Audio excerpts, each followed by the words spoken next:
8,602 MCOs dumalo sa Sukelco 45th AGMA at 5th SECA. Sultan Kudarat Vice Governor sa Kaluran at Representative sa Kaluran Abduraja bumisita sa labi ni dating Alkalde Agduma. At LGU Takurong na mahagi ng tulong sa mga nasunugan. Yan ang ulo ng mga balita sa Sultan Kudarat Headliner.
Magandang araw, lalawigan ng Sultan Kudarat.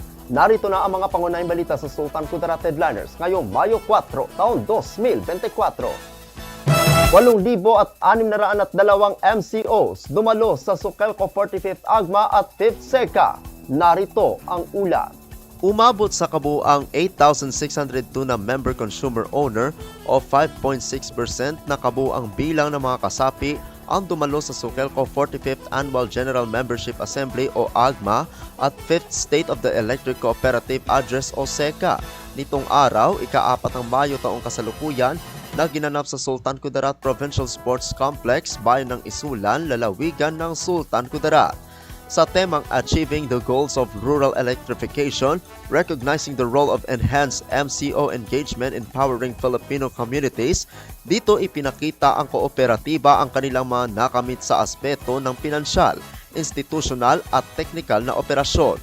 Sa pananalita ni Sukelco President Soraina M. Khalid, na naniniwala ito sa patuloy na paggawa na kanilang kinaugalian para sa mga kasapi na pumili sa kanila na ang kanyang mensahe ay para na rin sa mga Sukelco Board of Directors na pinapalakas ang partisipasyon ng mga MCO sa mga gawain ng kooperatiba. Sa aktibidad, nanumpa ang mga bagong pinuno sa taong 2024 hanggang 2025 na pinangasiwaan ni Atty. Cerilio Y. Flores. Si Director Soraina M. Khalid ng President Quirino at Columbio ang naging Pangulo. Ikadalawang Pangulo naman si Director Wilson U. Ferrer, MPA ng Tacorong District.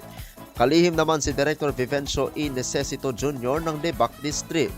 Treasurer si Christine May P. Soliao ng Esperanza District. At PRO si Lloyd Sean B. Castillano ng Calamansig at Palimbang District. Dumalo sa aktibidad si 1st District Representative ng lalawigan na si Representative Barihan M. Sakaluran Abduraja na kumatawan kay TESDA Director General Suharto Timangudadato Al-Haj.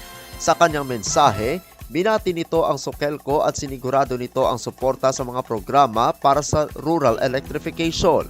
Nagbigay naman ng kanyang mensahe si Admin Antonio Mariano C. Almeda, Administrator ng National Electrification Administration, sa pamamagitan ng virtual message na nakatuon sa mga Board of Directors, Management, Employees at sa Member Consumer Owners o MCO. Kinilala rin sa aktibidad ng mga outstanding performance in the collection, system loss reduction, and efficient consumer service sa mga kasapi ang 10 Excellent Barangay Power Association o BAPA sa bawat munisipyo.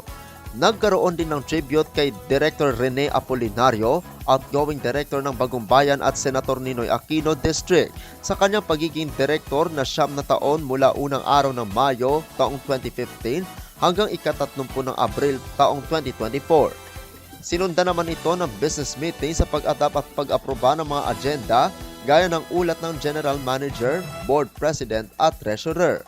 Nagtapos ang aktibidad sa pamamagitan ng open forum at raffle na nagbigay saya sa mga dumalong MCOs. Ako ang inyong kaibigang Apolinario, 30 Valencia para sa Sultan Kudarat Headliners.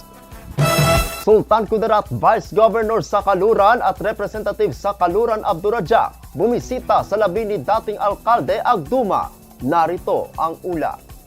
Nitong araw, ika-4 ng Mayo taong kasalukuyan, bumisita sina Sultan Kudarat Vice Governor Dato Raden C. Sakaluran at 1st District Representative ng Lalawigan, Representative Bayrihan M. Sakaluran Abdurrajak, kasama ang mga kapamilya mayor sa burol ni dating Vice Mayor at Mayor Florante L. Agduma ng bayan ng Lambayong. Nitong araw ng Huwebes, ika-2 ng Mayo na nagpaabot naman ng pakikiramay sina Senator Jingoy Estrada at dating Cabinet Secretary Robert Aventahado na ipinalabas sa Facebook page ng Municipal Government ng Lambayong. Samantala, nakatakda naman dumalaw ang mga board member ng lalawigan at maging mga pinuno ng barangay sa bayan.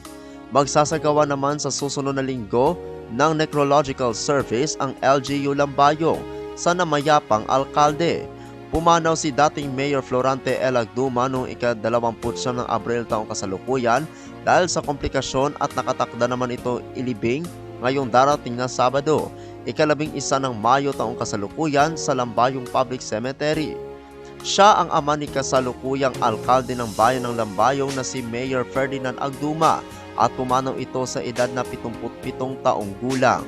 Ako ang inyong kaibigang Apolinario Terry Valencia para sa Sultan Kudarat Headliners. Para sa uling balita, LGU Tacorong namahagi ng tulong sa mga nasunugan. Narito ang ulat. Nagbigay ng tulong ang lungsod ng Tacorong sa ilalim ng pamumuno ni Mayor Joseph George Elechoncito, MDDPA, sa mga pamilyang naapektuhan ng sunog noong nakaraang buwan ng Abril. Nagatid ng relief goods at 10,000 piso bawat pamilya ang lungsod sa mga biktima. Kasama ni Mayor Lechoncito ang mga tauhan mula sa City Risk Reduction Management Office at City Social Worker Development Office upang mamahagi ng tulong. Mula sa mga barangay Kalandagan, New Carmen, Rahamuda at Buenaflor ang mga nabigyan ng tulong na ito. Ako ang inyong kaibigang Apolinario Terry Valencia para sa Sultan Kudarat Headliners.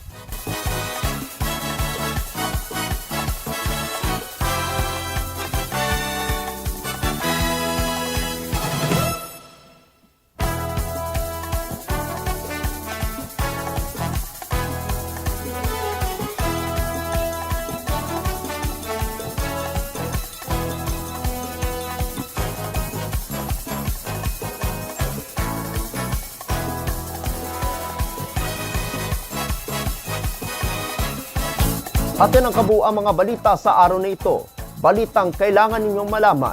Balitang walang kinakampihan. Balitang totoo.